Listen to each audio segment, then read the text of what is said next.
ketika yang lain masih sering kelaparan. Peserta Alone sudah berlimpah protein. Tidak hanya menembak rusa besar tua seberat ratusan kilo, ikan pike seberat lebih dari 5 kilogram bahkan sampai membuat bosan. Kalau ingin ganti menu, dia menangkap berang-berang dan memasang perangkap kelinci liar. Belibis hanya bisa dianggap sebagai hidangan penutup. Hanya perlu menemukan cara untuk bertahan sampai akhir. Juga bisa memenangkan hadiah uang tunai $500.000. Memasuki hari ke-30. Tersisa Fura Peserta. Saat musim dingin mendekat, suhu menjadi semakin dingin. Pagi-pagi sekali, Timo datang ke tepi sungai untuk memeriksa kailnya. Dia bosan makan daging rusa dan ingin ganti menu. Sumber daya di daerah ini memang sangat melimpah. Begitu diangkat, wow, dengan mudah mendapatkan seekor ikan pike seberat 1/4 kilo. Agar daging ikannya tetap segar, Timo mengikat insang ikan dengan kawat besi. Mengikatnya di tongkat dan memasukkan ikannya ke sungai untuk dipelihara. Kalau sampai direbut beruang yang lewat, rugi besar. Namun, jika orang sedang beruntung, tidak ada yang bisa menghentikannya. Tak lama kemudian, terdengar lagi gerakan dari sungai. Timo bergegas lari untuk mengangkat kail lainnya. Astaga, dapat seekor pike raksasa seberat 5 kilogram. Daging sebanyak ini cukup untuk dimakan selama seminggu. Masih dengan cara yang sama, diikat pada tongkat dan disimpan. Dengan begini, setiap hari ada ikan segar untuk dimakan. Memasuki hari ke-31. Meskipun terus makan ikan dan daging, berat badan William tetap turun 9 kilo. Jika tidak mau mundur, dia perlu menambah asupan gizi seimbang. Dia datang ke tempat biasa, dia menyimpan makanan. Awalnya dia mau mengambil daging ikan untuk dimasak di camp. Ternyata dia melihat seekor pine marten sedang merobek kantongnya. Sepertinya ini bukan yang pertama kalinya. Sayangnya, hewan itu adalah hewan yang dilindungi di sana. William tidak bisa berbuat apa-apa selain mengusirnya. Dia hanya bisa memindahkannya ke tempat lain. Kembali ke camp, dia memasukkan sisa setengah potong ikan ke dalam panci. Karena sudah digigit marten, harus dimasak dengan suhu tinggi untuk membunuh bakteri di permukaannya. Setelah matang, dia melahapnya dengan rakus. Paling aman jika sudah masuk ke dalam perut. Di sisi lain, nasib Timo tidak jauh lebih baik. Dia juga menghadapi masalah ikannya dicuri oleh Pine Marten. Ini membuatnya sangat kesal. Sepertinya tempat penyimpanan daging di tepi sungai sudah tidak aman lagi. Setelah berpikir, dia berencana meniru Roland dari musim ke-7. Membangun tempat penyimpanan makanan dari kayu solid di perkemahan. Pertama, dia meletakkan pagar dari ranting di bagian bawah. Rangkanya menggunakan kayu yang lebih tebal dari paha, disambung dengan pasak. Untuk celah di antara kayu, dia berencana menutupinya dengan selembar utuh kulit rusa besar. Dengan ketebalan 4 cm, hewan kecil akan kesulitan menggigitnya sampai tembus. Tapi lubang bekas anak panah harus dijahit dulu. Pisau serbaguna ini pun jadi berguna. Dengan sigap, dia menyelesaikannya. Terakhir, kulit itu diletakkan di atas rangka yang sudah disiapkan. Hari mulai gelap, dia mencari beberapa kayu untuk menahannya sementara. Pekerjaan sisanya harus dilanjutkan besok. Beralih ke Dobby. Seperti biasa, dia datang untuk memeriksa jaring insangnya. Sialnya, permukaan air sudah turun drastis. Terlihat jelas jaringnya benar-benar kosong. Dia hanya bisa berharap pada perangkap ikannya. Dia menunggu di tepi sungai selama 1,5 jam. Saat itu, tiba-tiba terdengar suara dari seberang sungai. Kamera mendekat dan terlihat seekor rusa besar sedang lewat. Jarak mereka hanya beberapa puluh meter. Sayangnya, bahkan jika panahnya kena, belum tentu dia bisa menemukan rusa itu setelah menyeberangi sungai. Tapi Dobby tidak rela menyerah begitu saja. Dia mencoba meniru suara rusa besar untuk memancingnya menyeberang. Sayangnya, tiruannya terlalu buruk dan rusa itu tidak terpancing. Akhirnya, dia hanya bisa pasrah melihat uang $500.000 menghilang ke dalam hutan. Sebelumnya, Dobby juga pernah berpikir untuk membuat sebuah rakit. Tapi dengan kondisinya sekarang, dia sama sekali tidak punya tenaga. Dia hanya bisa kembali ke tempat biasanya dan berharap mendapat ikan besar. Memasuki hari ke-32. Salju lebat menutupi seluruh delta Sungai Mackenzie. Suhunya bahkan turun hingga di bawah titik beku. Begitu bangun tidur, Timo menemukan hal bagus lagi. Dia melihat satu keluarga rusa besar yang terdiri dari 4 ekor lewat. Harus diakui, dengan sumber daya seperti ini, mustahil untuk kelaparan. Namun, peserta lain tidak seberuntung dia. Saat ini Sarah sudah tidak makan selama 3 hari berturut-turut. Turunnya salju lebat semakin memperburuk keadaannya. Dia membawa busur dan panah untuk pergi berburu. Saat berjalan-jalan di tepi sungai, dia kembali bertemu berang-berang. Dia menembak.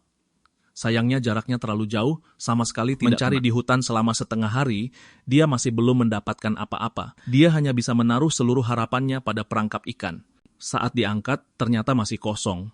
Hal ini membuat Sarah yang biasanya tenang langsung panik.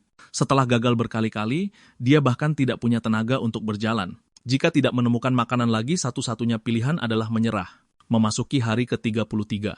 Tempat penyimpanan yang dibuat Timo ternyata cukup berguna. Saat diperiksa, tidak ada lagi tanda-tanda makanan dicuri.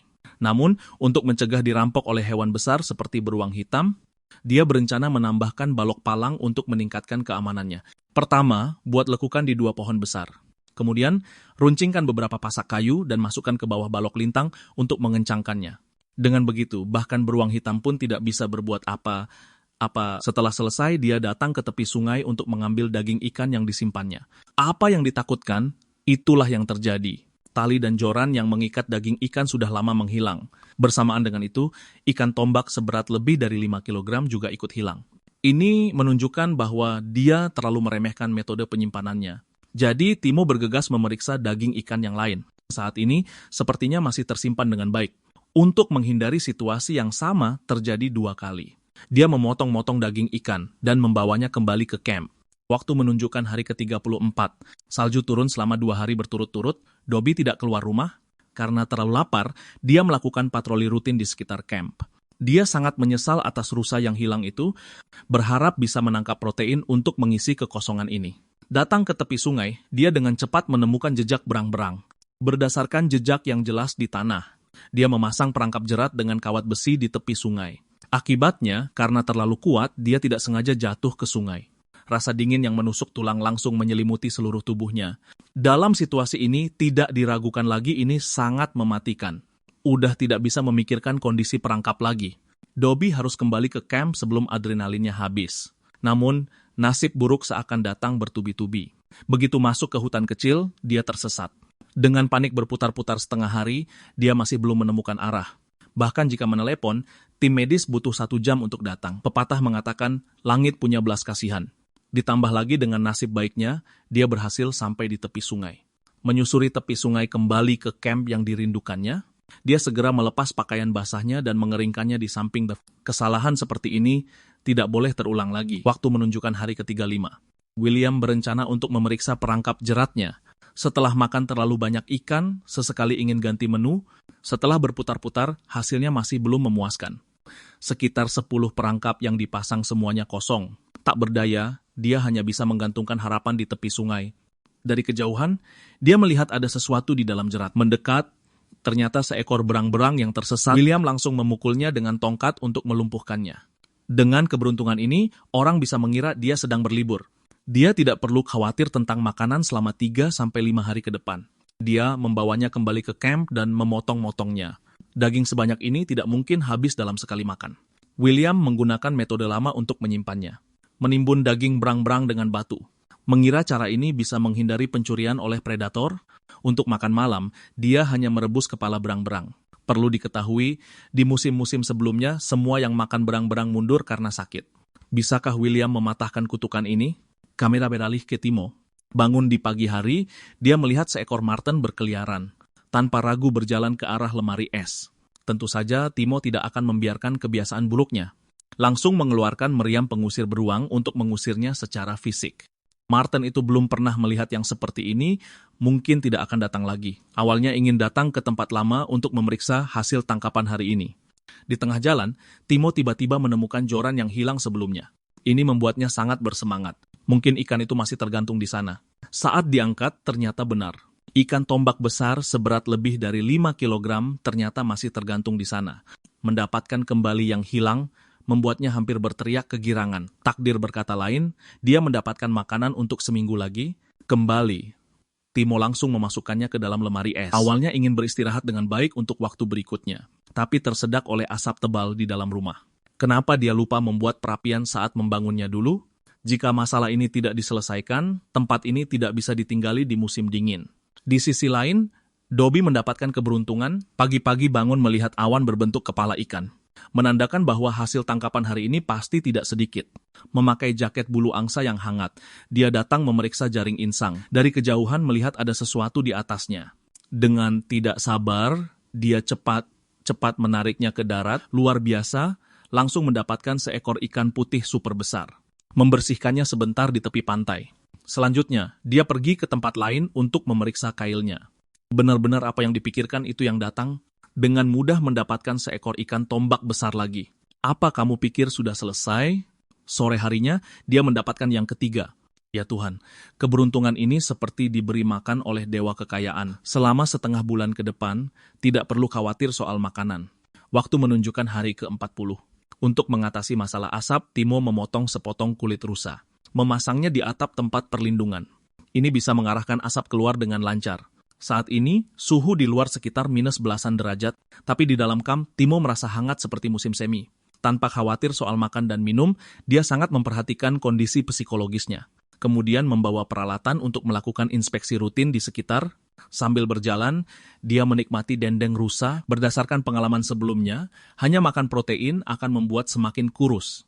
Untuk mempertahankannya, yang terbaik adalah memiliki nutrisi yang seimbang. Melewati tempat dia membunuh rusa, mengemas beberapa tulang yang tertinggal untuk dibawa pulang. Jika terpaksa, pada akhirnya, aku masih bisa merebus kaldu tulang untuk menahan lapar. Di sisi lain, hari-hari Sarah sangat sulit. Kampnya pada dasarnya tidak memiliki persediaan makanan. Kelaparan selama 10 hari berturut-turut membuatnya berpikir untuk menyerah. Di pagi hari, dia minum beberapa teguk air putih dingin untuk mengisi perut. Dia keluar untuk menumpuk kayu bakar untuk penghangat. Baru bekerja sebentar, dia sudah merasa kehabisan tenaga. Pusing dan penglihatan kabur semakin membuatnya merasa putus asa. Jika terus begini, tidak lama lagi dia harus pulang. Saat malam tiba, Dobby yang tidur sampai tengah malam tiba-tiba terbangun karena lapar. Untungnya, daging ikan yang sebelumnya masih tersisa beberapa kilogram. Dia memotong beberapa potong besar dan memasaknya di panci. Sambil menunggu, dia jadi khawatir dengan jaring insangnya. Takut kalau ikan yang tertangkap akan dicuri oleh hewan-hewan kecil. Dengan bantuan cahaya redup, dia berjalan menuju sungai. Di perjalanan, terdengar lolongan serigala yang bersahut-sahutan. Hal ini membuatnya yang tadinya tenang mulai panik. Dia hanya bisa menyemangati dirinya sendiri sambil berjalan. Namun, saat tiba di tepi sungai untuk memeriksa, seperti yang diduga, jaring insangnya benar-benar kosong. Baru saja hendak kembali lewat jalan yang sama, mungkin karena terlalu panik, dia tidak sengaja mematahkan bingkai kacamatanya. Dengan minus lebih dari 6, tanpa kacamata bahkan berjalan pun jadi masalah. Dia dengan hati-hati meraba-raba jalan kembali dalam kegelapan. Dobby mencari tali nilon dan ranting untuk membuat sendiri bingkai kacamata. Dia meneteskan tali yang meleleh ke ranting untuk mengisi celah antara kayu dan lensa. Setelah selesai, kelihatannya cukup bagus juga. Di sisi lain, situasi Sarah tidak begitu baik. Tengah malam, ginjalnya terasa sakit luar biasa, berlangsung selama beberapa jam tanpa ada perbaikan. Tidak ada cara lain selain menahannya sampai pagi. Tadinya berencana menangkap seekor belibis untuk memulihkan tenaga. Hasilnya, baru berjalan 2 langkah, rasa sakit membuatnya kembali. Lebih dari 1 jam berlalu tanpa ada reda. Tanpa uang, Sarah masih bisa mendapatkannya. Tapi jika tubuhnya tumbang, sebanyak apapun uang tidak bisa mengembalikannya. Setelah memikirkannya matang-matang, dia tidak ragu menelepon untuk keluar dari kompetisi. Dalam sekejap, sebuah kapal pesiar melaju dengan cepat. Sebagai satu-satunya kontestan wanita yang tersisa, Sarah bisa bertahan lebih dari 40 hari sudah sangat hebat. Jatuh sakit seperti ini adalah situasi yang tidak bisa dihindari. Setelah mengemasi barang-barangnya, dia dengan menyesal keluar dari kompetisi. Waktu menunjukkan hari ke-43. Tersisa 3 kontestan di lapangan. Pagi-pagi, William datang ke tempat biasa untuk mengambil daging berang-berang. Saat ini, semua makanan keringnya disimpan di dalam gua batu. Untuk sementara, belum ditemukan adanya jejak dicuri oleh hewan kecil. Dia mengambil 2 cakar berang-berang untuk sarapan. Dimasukkan ke dalam panci untuk dimasak perlahan. Seiring cuaca menjadi lebih dingin, makanan mulai langka. William juga berhemat semampunya. Setengah jam kemudian, cakar rebus yang lezat pun matang. Setelah mengupas kulitnya, daging di dalamnya cukup banyak. Karena sangat lapar, dia memegangnya dan langsung menyantapnya. Katanya rasa dan teksturnya mirip dengan makan ceker ayam. Waktu menunjukkan hari ke-45. Memeriksa perangkap ikan, lagi-lagi dia kembali dengan tangan hampa. William terpaksa mengambil lagi daging berang-berang untuk mengganjal perut. Sesampainya di lokasi, dia membalikkan batu-batu di dalam gua. Astaga! Dia mengobrak-abrik semuanya tapi tidak menemukan daging berang-berang. Manusia normal saja akan kesulitan mencurinya, apalagi hewan kecil. Meskipun tidak masuk akal, dia hanya bisa menerima kenyataan. Kehilangan jatah makan 5 hari, siapapun pasti akan merasa sedih. Beralih ke sisi Timo. Membuat perangkap ikan membuatnya kehilangan banyak kail. Saat senggang, dia membuat beberapa kail dari tulang. Dia menajamkan kedua ujungnya dan membuat lubang kecil di tengah. Dengan cara ini, tak lama kemudian dia mendapatkan beberapa kail yang bagus. Selesai itu, dia pergi ke gunung untuk memeriksa perangkap jeratnya. Selain memancing, Timo juga memusatkan perhatiannya pada menangkap kelinci liar. Tiba di tempat pertama, tak disangka ada hasil. Untuk segera mengakhiri penderitaannya, Timo langsung memisahkan kepalanya. Ditumis dengan minyak rusa besar, ini jelas merupakan hidangan khas alam liar yang otentik. Kembali ke kamp, dia merebus sepanci sup daging dan menyantapnya dengan lahap. Sementara itu, William masih menyesali hilangnya daging berang-berang. Sampai sekarang dia masih tidak mengerti hewan jenis apa yang mencurinya. Untuk segera mengisi kembali lemak, dia memutuskan untuk mulai memancing di es. Dia pergi ke hutan untuk mengumpulkan belasan ranting. Dibawa ke tepi sungai dan diikat dengan kawat untuk membuat tangga. Ini bisa menyebarkan berat badan dan mengurangi tekanan pada permukaan es. Selesai bekerja, tiba-tiba seekor belibis terbang di atas kepalanya. Menghadapi mangsa yang datang sendiri ini, William sekali lagi membawa jeratnya dan mulai berburu.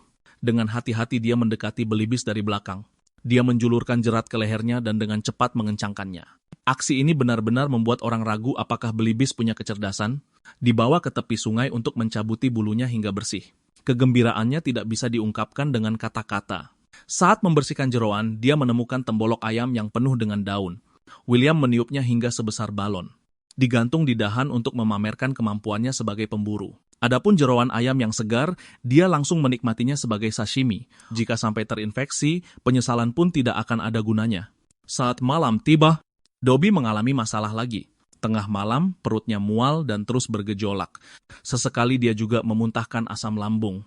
Ini berlanjut hingga pagi hari saat dia menyadari dirinya sakit. Tapi tidak jelas apa penyebab spesifiknya.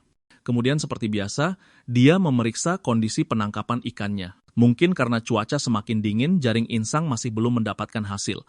Dobby yang selalu optimis, suasana hatinya sedikit murung.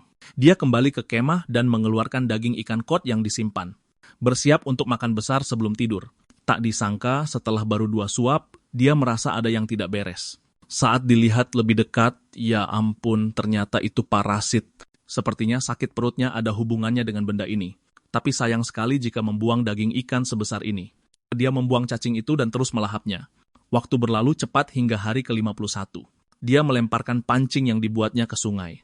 Setiap kali ada waktu luang, Timo duduk di dalam pondoknya membuat kerajinan tangan. Dia mengukir kayu dan menggunakan ekor tupai sebagai hiasan. Dia membuat 2 boneka untuk dijadikan hadiah bagi anak-anaknya. Meskipun setiap hari dia memiliki daging rusa yang tak habis-habisnya. Berat badannya tetap turun tak terkendali sebanyak 10 kg. Dia keluar untuk memeriksa hasil tangkapan ikannya. Harus diakui, keberuntungannya sangat bagus. Dia menarik satu lagi ikan raksasa ke darat. Lihatlah ukurannya yang sebesar lengan ini.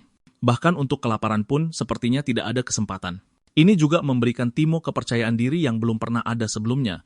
Jika tidak ada hal tak terduga, dia akan secara resmi mendominasi kompetisi ini. Waktu telah menunjukkan hari ke-53. Dobby memeriksa jaring insangnya dengan penuh harap. Setelah seminggu nihil, akhirnya dia mendapatkan tangkapan besar. Ikan pike seberat lebih dari 5 kg, besar di luar dugaan. Dia langsung membersihkan daging ikan di tempat, membawanya kembali ke kemah untuk disimpan. Tiba-tiba dia mencium bau busuk yang menyengat. Seharusnya tidak akan membusuk di suhu minus belasan derajat.